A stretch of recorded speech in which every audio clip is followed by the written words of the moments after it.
Nós temos um grande problema permeando a nossa sociedade num todo: o descredenciamento, a perda da credibilidade.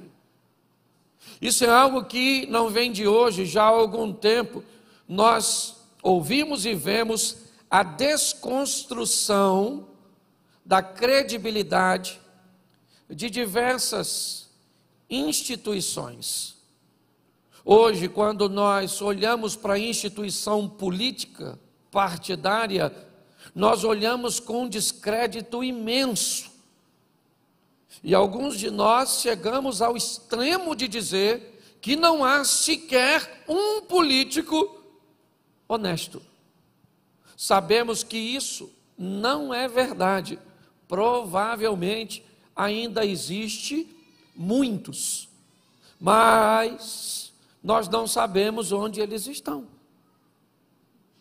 Hoje, quando olhamos, por exemplo, para a nossa instituição, que tem por missão guardar a nossa sociedade, ou seja, a nossa polícia, seja na esfera militar, civil ou federal,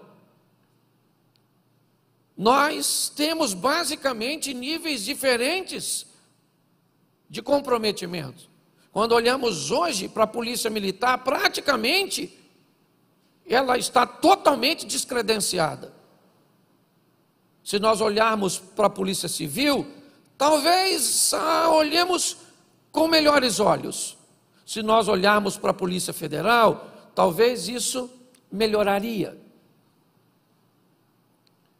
Inúmeras instituições ou estruturas, por exemplo, de profissionais liberais, hoje, seja pedreiro, eletricista, encanador, certo? Funileiro e outras coisas. Nós estamos vivendo um ambiente de perda de credibilidade, onde basicamente ninguém mais tem crédito. Nós estamos vivendo num ambiente religioso a perda da credibilidade dos líderes. A cada dia que passa, envolvimentos, histórias, homicídios, falcatruas, adultérios, divórcios. E existe um propósito: descredenciar. E quando isso é feito num ambiente religioso, ainda é mais prejudicial. Então, olhar hoje para a nossa sociedade e procurar cristãos verdadeiros já é um problema para muitos. Muitos opositores à fé que professamos utilizam o comportamento de cristãos ou de crentes para justificar a sua distância da igreja, do ambiente religioso. É muito importante nós entendermos isso, porque é contra isso que nós estamos lutando. Basta uma pandemia, que na verdade é global, mas, por exemplo, basta um ambiente chuvoso e algumas outras situações para que pessoas já enfrentem e sejam vencidas pelas dificuldades. Pautado nisso, no domingo eu falei sobre diminuir os erros e buscar a santidade. Eu falei sobre ser santo, entrar num processo de santificação. Eu mostrei que aquele que peca é escravo do pecado, e para você diminuir seus pecados, você vai precisar mudar de senhor. O pecado não pode mais ser seu dono, e para você trocar de senhor, alguém precisa te comprar, porque um escravo não pode libertar a si mesmo. Então Cristo vai à cruz e derrama seu sangue para nos comprar do pecado e nos fazer verdadeiramente livres, onde temos a opção de servi-lo ou não. Enquanto estávamos presos no pecado, o pecado nos obrigava a cumprir os seus desejos, mas agora que pertencemos a Cristo, nós temos a opção, pois Cristo não nos obriga a vivermos uma vida de santidade. Foi mais ou menos isso que eu mostrei. Mostrei porque erramos, não conhecendo as Escrituras e nem o poder de Deus. Mas hoje, eu quero falar sobre dois probleminhas muito sérios, que a maioria de nós enfrentamos na hora de sermos cristãos de verdade: o medo e a vergonha. São dois grandes opositores à nossa fé. Todas as vezes que nós somos expostos ao perigo, todas as vezes que temos a sensação que podemos perder alguma coisa, que se expressarmos a nossa opinião num ambiente corporativo, onde nós vamos expor a nossa fé, podemos perder o emprego, podemos perder a possibilidade de ascensão, de crescimento, podemos ser interpretados como pessoas que não sabem viver de forma coletiva, em alguns ambientes, mas não no nosso país, ainda até mesmo a possibilidade de perder a sua própria vida. Eu tenho vídeo no meu celular de duas mulheres indo com seus filhos, crianças que não tinham mais de 3 ou 4 anos, escoltadas por homens armados, e eles matam a mulher e as crianças a tiro. Se você tem coragem de ver, depois eu posso recuperar o vídeo para te mostrar. É que eu não posso passar no telão. Mas para dizer a você que em muitas situações o medo é algo muito real para muitas pessoas.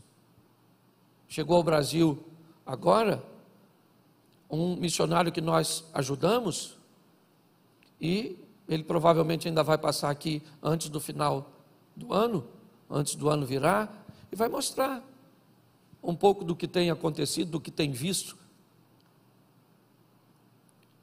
E às vezes, expor a sua opinião numa sala de aula pode fazer com que você seja perseguido por um professor. Então, o medo, muitas vezes, de expor um posicionamento cristão verdadeiro, ainda é um dos grandes desafios. Nós temos em alguns outros ambientes a vergonha, para não ser feito motivo de chacota, para que não façam brincadeirinhas, para que não te exponha. Muitas vezes você opta a não dizer na escola, a não dizer no meio dos seus amigos, a esconder de algumas pessoas porque você se envergonha. É um grande desafio. O ambiente que nós estamos vivendo é cada vez mais desafiador. Por muitas vezes, nós nos sentimos como Elias, e é só isso que eu quero conversar com vocês em poucos minutos, mas eu preciso ler 3 versículos narrados por um dos maiores profetas do Velho Testamento. Um homem extremamente corajoso, um homem que viveu coisas extraordinárias ao lado de Deus. Mas eu preciso que você leia, coloque para mim, primeiro livro dos Reis, capítulo 18, verso 22. Capítulo 18, verso 22, primeiro livro dos Reis. Então disse Elias ao povo: só eu fiquei por profeta do Senhor, e os profetas de Baal são 450 homens. Capítulo 19, verso 10. E ele disse: tenho sido muito zeloso pelo Senhor, Deus dos exércitos, porque os filhos de Israel deixaram o teu concerto, derribaram os teus altares e mataram os profetas à espada. E eu fiquei só, e buscam a minha vida para me tirarem. ainda no capítulo 19, no verso 14. E ele disse: eu tenho sido extremamente zeloso pelo Senhor Deus dos exércitos, porque os filhos de Israel deixaram o teu concerto, derrubaram os teus altares e mataram os teus profetas à espada. Só eu fiquei e buscam minha vida para me atirarem. Feche seus olhos neste momento. Senhor nosso Deus e Pai, em nome de Jesus, queremos continuar ouvindo a tua voz. E fala conosco, Senhor, que teu Espírito tenha liberdade de agir, que todo medo, ó Pai, porque o verdadeiro amor lança fora todo medo, que toda vergonha, que tudo aquilo que não provém de ti, ó Pai, saia do nosso coração, e que a coragem, que a segurança que vem das tuas mãos poderosas tomem a nossa vida, tome o nosso posicionamento, em o nome de Jesus. Amém. Glória a Deus. Amém? Isso. Para você entender o que está acontecendo, ainda no capítulo 19, no verso 18, olha só o que Deus vai falar. Também eu fiz ficar em Israel 7.000, todos os joelhos que não se dobraram a Baal, e toda a boca que não o beijou. Preste atenção, porque o que está acontecendo com esse profeta não é muito diferente do que acontece conosco, do que nós sentimos em muitos momentos da nossa caminhada cristã, nos diversos lugares que compõem o nosso estilo de vida social. Nós estamos olhando Elias, o profeta, por 3 vezes, e isso ainda é mencionado lá no Novo Testamento, em Romanos, mas por 3 vezes aqui, ele está falando sobre solidão, falando sobre um estilo de vida onde ele se sente só, onde tem poucas pessoas para oferecerem apoio umas às outras. Elias está se queixando de que o ambiente que ele está inserido é um ambiente tão contaminado, é um ambiente tão inapropriado, porque como alguém se sente só no meio de um povo que Deus formou? Esse cara não está na Babilônia, não está na Síria, não está na Pérsia, não está na Grécia, ele não está em Roma. Esse camarada, ele está em Samaria. É importante nós entendermos isso. Esse é o território do povo de Deus. Esse é o povo cujo qual Deus entrou com mão forte no Egito para tirar. Essa é uma geração mais à frente daquela que viu os milagres, que entrou em Canaã. Então esse camarada poderia se sentir sozinho em qualquer ambiente, mas não nesse. Esse indivíduo está dizendo: eu fiquei só, num ambiente onde só Baal tem 450 profetas, Azera tem mais 400, metade desse governo é pagão. O rei Acabe é casado com Jezabel, filha de Etbaal, rei dos Sidônios.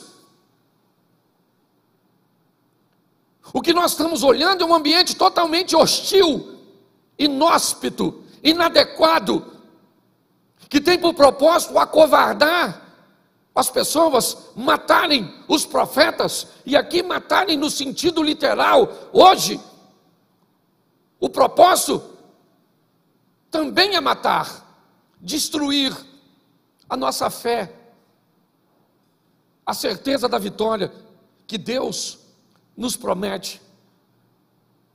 O que eu quero expor para vocês hoje é que ser um cristão de verdade nunca foi fácil para ninguém, e não vai ser para mim e para você que as coisas vão facilitarem, ou vão serem facilitadas. Nós vamos precisar de postura e de posicionamentos, porque muitas vezes você vai olhar para a sua casa e vai se sentir sozinho. Por muitas vezes você vai olhar na sua família e você vai se sentir só. No seu casamento, você lutando sozinha. Pelos seus filhos, você luta sozinha. Por sua vida profissional, você luta sozinha. Você está recheado de pessoas, rodeado de pessoas, perto de você, mas que não estão comprometidas com o mesmo propósito. E pior, você vem para uma igreja, um ambiente onde você esperaria que todos que estivessem aqui estivessem intencionados em se relacionar com Deus de verdade, e você começa a descobrir que não é bem assim, que tem joio no meio do trigo, que tem cabrito no meio das ovelhas, porque não é fácil.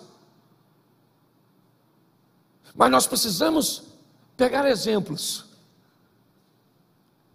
porque Elias disse: eu fiquei só 3 vezes, mas no verso 18 Deus falou assim: Elias, deixa eu falar uma coisa para você, eu conservei 7.000, o cara estava achando que era a última bolacha do pacote, e Deus está dizendo para ele: 7.000 eu separei, que não dobraram os joelhos, nem beijaram a Baal.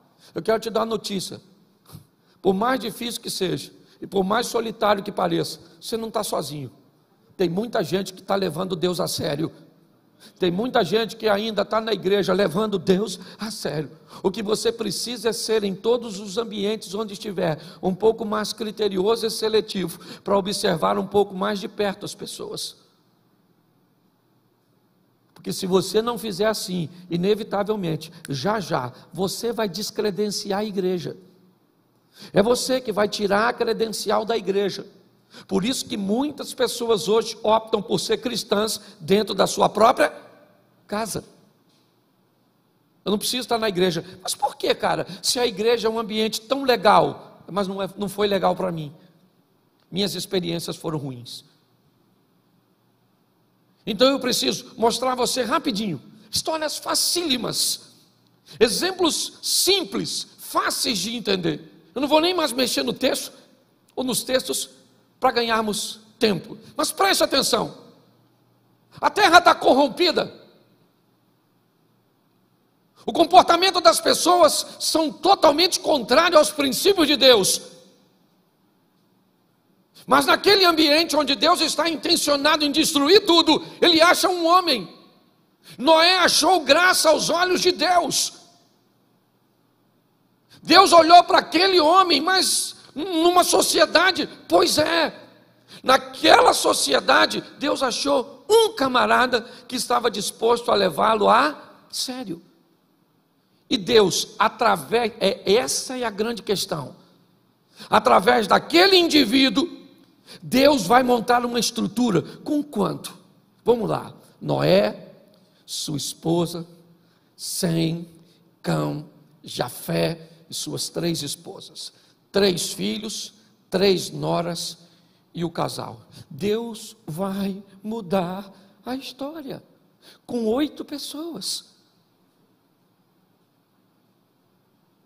Mas preste atenção, que tipo de pessoas eram essas? Que tipo de envolvimento elas eram capazes de obter, de se dedicar? Sabe qual é o grande desafio hoje?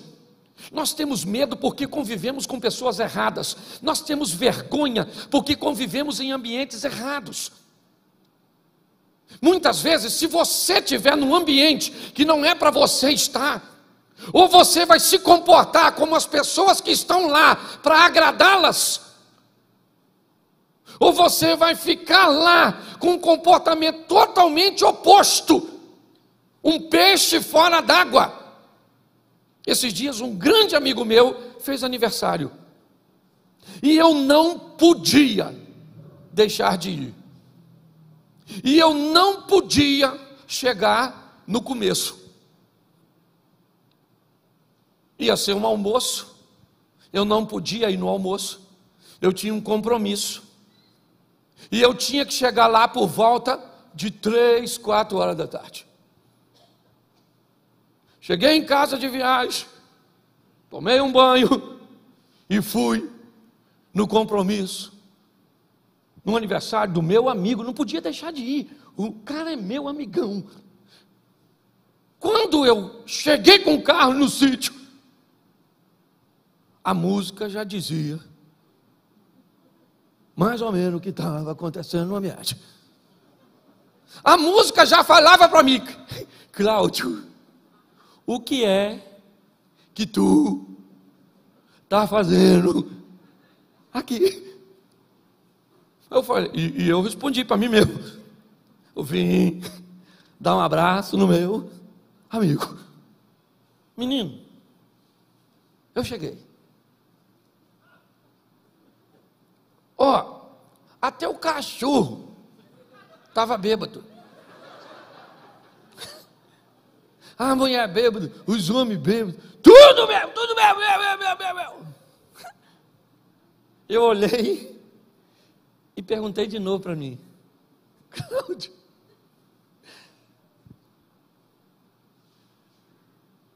aí vem a turma da foto. Aí é que é maneiro. Didi, uma foto aí comigo? Aí eu tinha umas 50.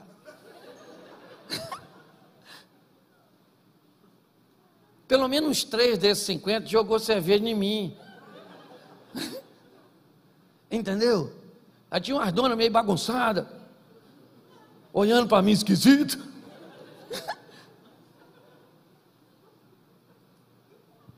Querido, deixa eu falar uma coisa para você.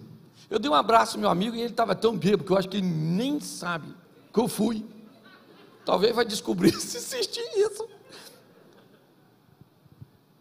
Aí eu cumprimentei, dei um abraço, comi um pedaço de carne, fiz aquela. Fiquei uns 30, 40 minutos, onde a maior parte foi de foto. E aí eu pergunto quantas pessoas viram aquelas fotos e devia perguntar: o que é que o pastor Cláudio está fazendo num ambiente desse? Sabe por que às vezes nós não conseguimos ser santos? Profeta Isaías, capítulo 5 ou 6, certo? No ano em que morreu o rei Uzias, eu vi o Senhor assentado sobre um alto e sublime trono. A orla do seu manto enchia todo o templo. Os serafins estavam acima dele, cada um deles tinha 6 asas, com 2 cobriu o seu rosto, com 2 cobriu os seus pés, e com 2 voavam e clamavam: Santo, Santo, Santo é o Senhor dos exércitos, toda a terra está cheia da sua glória. Então os umbrais das portas se estremeceram com a voz do que clamava, e a casa se encheu de fumaça, e disse eu: ai de mim, que sou um homem de lábios impuros. Por quê? Porque habito no meio de um povo de impuros lábios. Ele disse: eu me tornei alguém de lábios impuros, porque comecei a conviver com gente que não deveria conviver. Mas às vezes para sermos agradáveis, sim. Às vezes para sermos politicamente corretos. Esses dias um cara falou assim: pastor, vou falar uma coisa para o senhor, já falei isso aqui. Ó, pastor, vai ter uma festa lá em casa, e eu tenho um montão de parente assim, ó, que não é cristão, pastor. Até gosta muito do senhor. E aí, pastor, se não tiver uma manguaça, eles não vão. Entendeu? São gente boa, mas bebe. E eu estou querendo assim fazer uma festa. E olha só, pastor, eu queria que o senhor me autorizasse. Até 11 horas, ninguém bebe nada. Depois de 11, lá no cantinho, preparei lá uma caixa de cerveja só, pastor. É só 4 pessoas que bebe. O que o senhor acha? Eu falei: fantástico. Fantástico, genial, certo? O senhor botou num cantinho a caixa de cerveja, os seus parentes vão lá, a gente boa, depois de tal hora, certo? Você vai respeitar, eles vão beber. Ele falou: o senhor achou? Eu falei: achei legal. Só queria fazer uma pergunta para o senhor. Quando o senhor vai na festa na casa deles, quanto tempo eles ficam sem oferecer bebida para homenagear você? Ele falou assim: homenagear? Eu falei, porque você vai botar lá para recebê-los. Então eu quero saber, de que hora a que hora, quando você vai na festa na casa deles, ele diz assim, não vão beber de 8 da noite até 10 da noite, só porque fulano vem.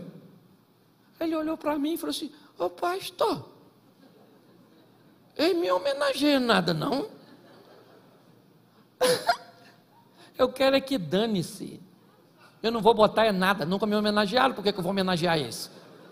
Se quiser ir, vai. Se não quiser, acabei com a festa. Sabe o que falta muitas vezes em nós? Nós temos medo de nos posicionar. Querido, você está se posicionando a favor de quem? Da palavra de Deus. Você está entendendo? Quem vai garantir esse negócio é Deus. Você só tem que entender que não vai ter muita gente. É pouca gente. Pare de querer ser ovacionado por uma multidão, porque não vai rolar, querido. O mundo jaz no maligno, entendeu? Então, se você vai agir certo, não espere bandeiras. Não. O negócio que vem é perseguição, então é pouca gente. Presta atenção. Olha como é que as coisas funcionam. A Síria invade Israel e pega uma garota. Quantas garotas? Uma! Não podia levar uma menina? Uma. E leva para a casa de Naamã. E na casa de Naamã a menina está sozinha. Sozinha. Não tinha amiguinha para orar com ela, não tinha ninguém para ler a Torá com ela, não tinha. Lá era pagão.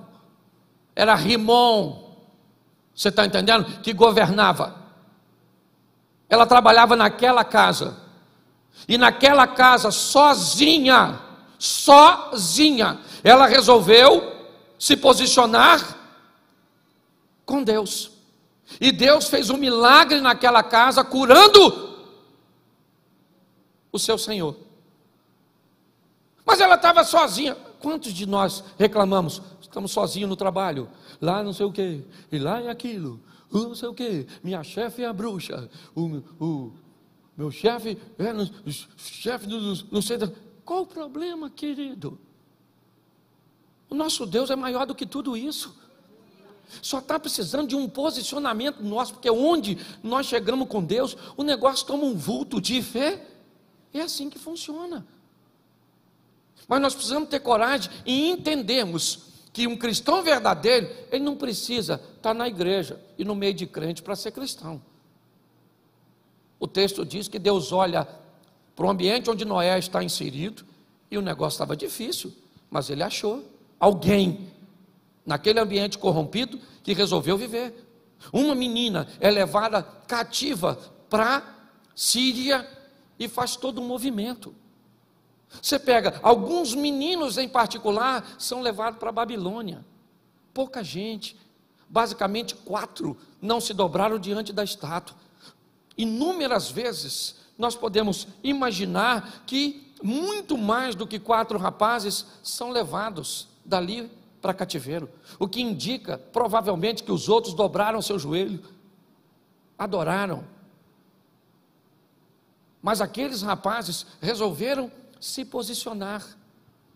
Todas as vezes, quer no Egito, quer na Babilônia, quer na Pérsia, quer em Roma, já lá no Novo Testamento, nós vamos ver pessoas que resolveram assumir uma postura e manter um estilo de vida de integridade, que fazia com que Deus se manifestasse no meio daquela história e mostrasse para todos quem Deus era na vida de pessoas simples. O que nós precisamos é entender que Deus não muda, nele não há sombra de variação. Ele não é homem para que minta, nem filho do homem para que se arrependa. O que está acontecendo não é que Deus não age, é que nossas ações não viabilizam o milagre que precisa acontecer. Está na hora de nós assumirmos um compromisso com Deus. Uma postura que diga: que estilo vai ser meu casamento? Que estilo, perdão, como vai ser meus negócios? Como é que é a minha caminhada de fé? Ninguém é bobo, gente. Ninguém é bobo. Todo mundo sabe como funcionam as coisas. Vocês estão aqui caminhando comigo, mas está todo mundo de olho em mim. Nas pessoas que sobem aqui. Muitas vezes eu sofro pelo mau comportamento de pessoas que sobem aqui, mas que não tratam bem suas esposas, que vivem debaixo de uma hipocrisia, de que não pagam os outros, e que não vive assim, não vive assim, e pessoas que caminham conosco, porque está todo mundo de olho na gente. E se você pensa que envergonhar a igreja é o pior, não, é envergonhar o Senhor. Está na hora de nós sermos crentes de verdade, de nos posicionarmos para mudar a história da nossa nação, para mudar a história da igreja. Nós estamos precisando viver isso. Ah, pastor, mas é um ambiente desafiador, com poucas pessoas? Sim. Isso é uma grande verdade, mas é possível. E o que isso pode fazer na minha e na sua vida? Criar um ambiente extraordinário de milagres, de resultados extraordinários. Eu não tenho nenhum problema com pessoas que vêm em busca de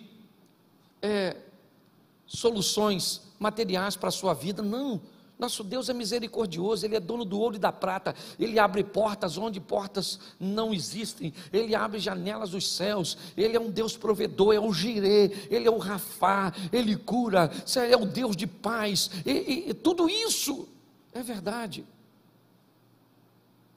Mas a minha pergunta, a pergunta que tem permeado a minha mente é: se Jó, que era um cara igual a mim, que é igual a mim, ninguém vai dizer que Jó era melhor que eu. Não tem essa, irmão. Entendeu? Ninguém. Se você acha que Abraão tinha alguma coisa melhor que você está enganado. Se você acha que Elias, que Moisés, que Pedro, que Paulo, não, era gente igual a gente, igualzinho, não tinha nada de diferente. E por que é que essas pessoas viveram tudo isso? Por que é? Por causa do estilo de vida que resolveram viver com Deus. É só isso. Sabe qual é o grande desafio? É que nós lemos um livro e temos inúmeras experiências alheias neste livro, mas quando chega o momento de transportar essa história para a minha casa, para os meus negócios, para a minha igreja, para a minha vida, para o controle emocional que eu preciso ter, aí parece que tem algum problema, porque parece que isso é uma história é uma ficção, é uma brincadeirinha que eu venho para a igreja para ouvir essas historinhas, e que são muito agradáveis quando fala sobre derrubar gigante, sobre fornalhas, sobre vitórias, sobre campeões, mas a maior batalha que nós temos é contra o pecado. A maior batalha que nós temos é para alcançar a santidade. Aí você olha para um adolescente, não tem força. Você olha para um jovem, não tem força. Ou é medo, ou é vergonha. Aí você olha para um casal, ou é medo, ou é vergonha. Aí você olha para alguém na faculdade, ou é medo, ou é vergonha. Vai numa festa, é medo ou é vergonha. Vai fazer um negócio, sempre as pessoas estão acuadas. Medo ou vergonha estão impossibilitando essas pessoas de viverem o extraordinário com Deus. Nós precisamos hoje assumir um compromisso. E sabe qual é o maior desafio do meu ministério? É que eu estou saindo daqui para pregar as palavras que eu estou pregando aqui, e ninguém quer mais me ouvir.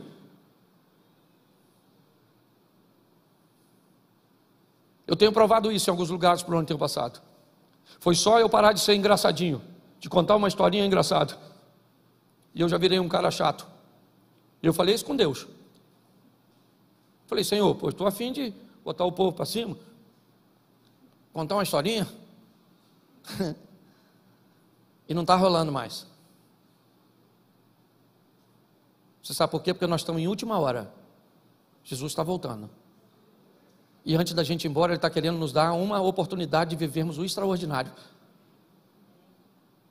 Você tem que sair daqui, querido, para pegar seu casamento e botar ele assim. Mas pensa naquele casamento que sua mulher vai olhar para você e vai falar assim: caraca, maluco, menino, o que foi? Você nasceu de novo? Que homem é você? Que isso? Vou botar até mais 3 alianças? Hã? É seu marido olhar para a senhora e dizer: pastor, Jesus está voltando mesmo. A mulher está cara, parou de brigar. A mulher está doce, doce, que eu estou até estranhando, pastor. Não sei se é eu que vou morrer ou ela.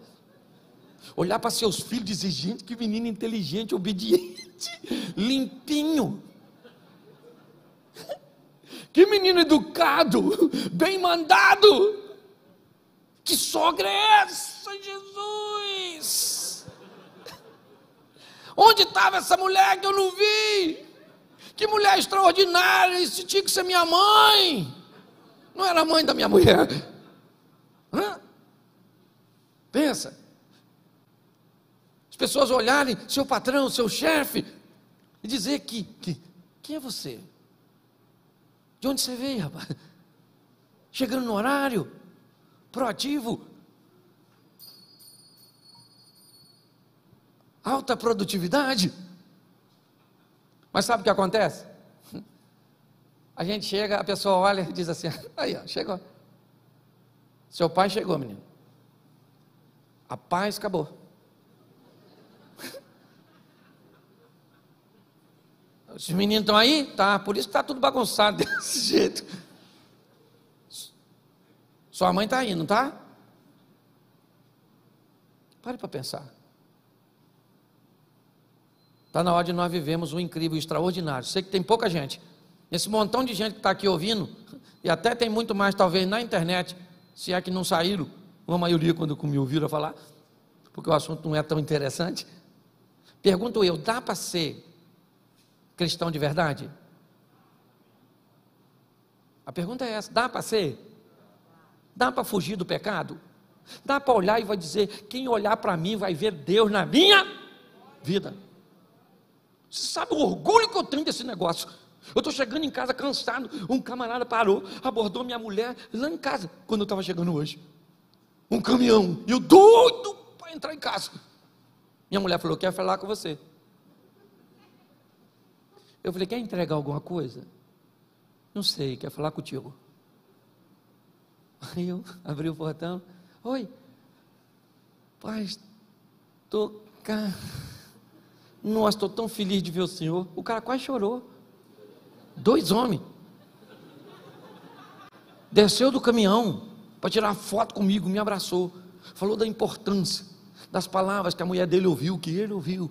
E ele foi embora. Eu falei: Senhor, que maneiro. E eu nem queria atender o moço. Então deixa eu falar uma coisa para você, certo? O que falam de você quando você não está perto? Não precisa falar não. Hã?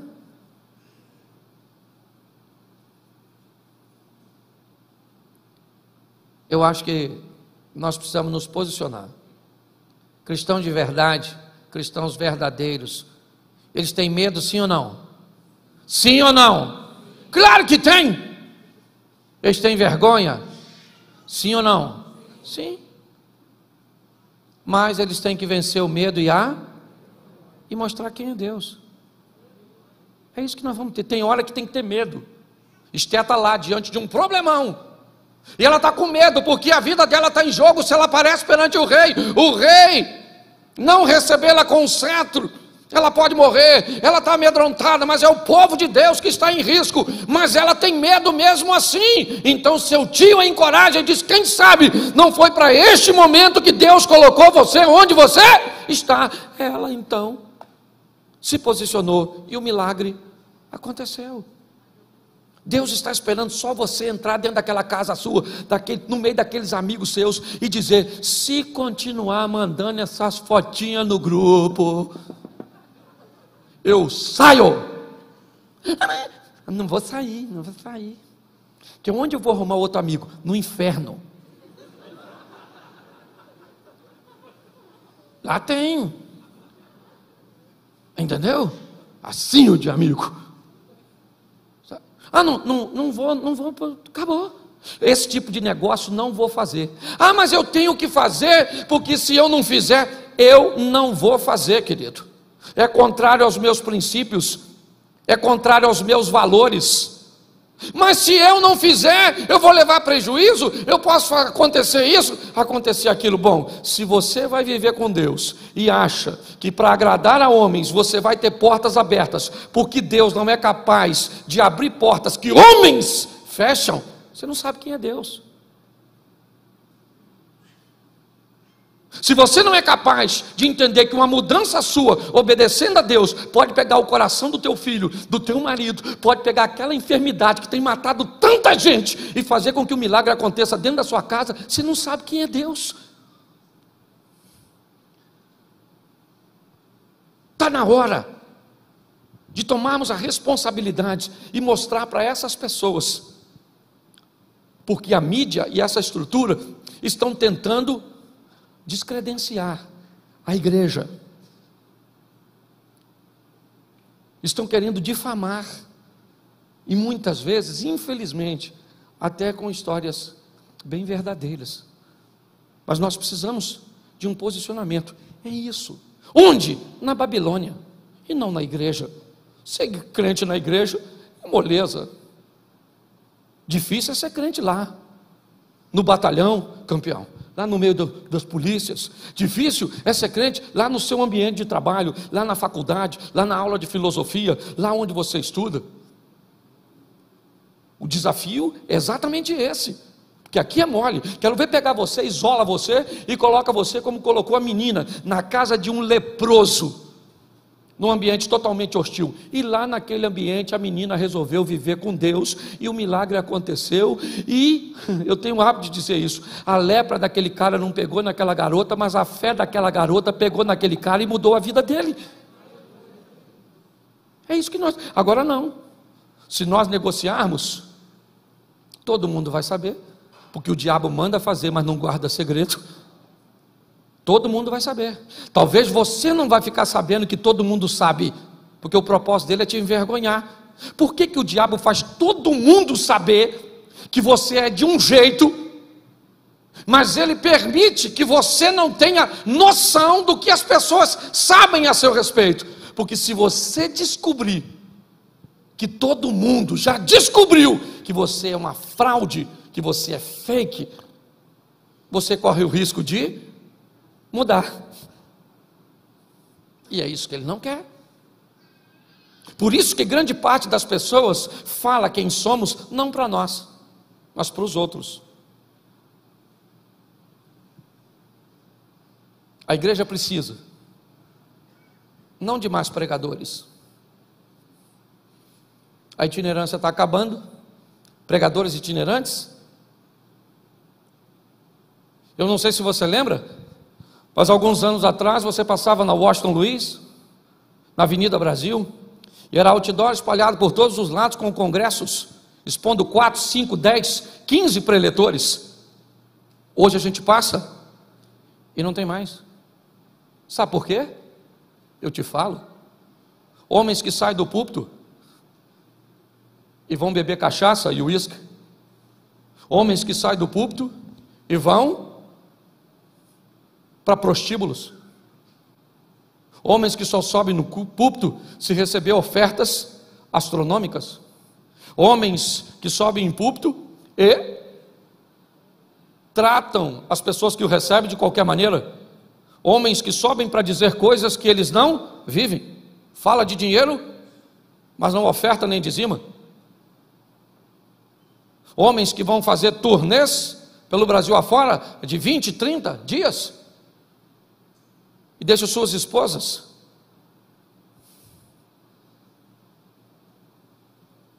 Pastor, tem tudo isso? Tem. Mas tem muita gente séria, comprometida com Deus, que sai do joelho para o altar, que não cobra R$1 para pregar, que trata todo mundo bem, que não é um profissional do púlpito, mas é um ministro do evangelho verdadeiro. Mas pasmem vocês, por causa desse grupo, o ministério itinerante, e eu posso dizer para você, hoje não sou mais o primeiro a nível de mais convites, mas já cheguei a receber, no auge do meu ministério, mais de 150 convites por dia, para pregar no Brasil e fora do Brasil. Abner caminha um pouco e sabe do que eu estou falando. E sabe o que é isso? Uma instituição sendo descredenciada por um grupo. É isso que nós estamos vivendo. E sabe o que é pior? Estão descredenciando Deus do coração das pessoas, por causa do comportamento de algumas pessoas que se dobram, que negociam, que abrem concessão. O meu pedido a vocês aqui hoje, não de Deus, o meu, é de socorro. É de socorro. Porque o que estamos precisando são pessoas que sejam enviadas, saiam daqui agora. Porque eu estou falando aqui 300 pessoas, 400, talvez. Mas se cada um de nós sairmos daqui, para mostrarmos para as pessoas que estão ao nosso redor, quem é o nosso Deus, esse jogo vai virar. Esse jogo vai virar. E aí uma carta, ou melhor, um texto escrito, e eu fecho aqui. Bem interessante, do profeta Malaquias, do capítulo 3 e o 10, nós usamos muito para falar de oferta, mas eu gostaria de lembrar os irmãos, que não tem problema nenhum falar de oferta nesse texto, mas é só lembrar que esse texto estava sendo direcionado para os sacerdotes e para a liderança. Mas no final desse texto, põe para mim aí, campeão, Malaquias, capítulo 3, verso 17.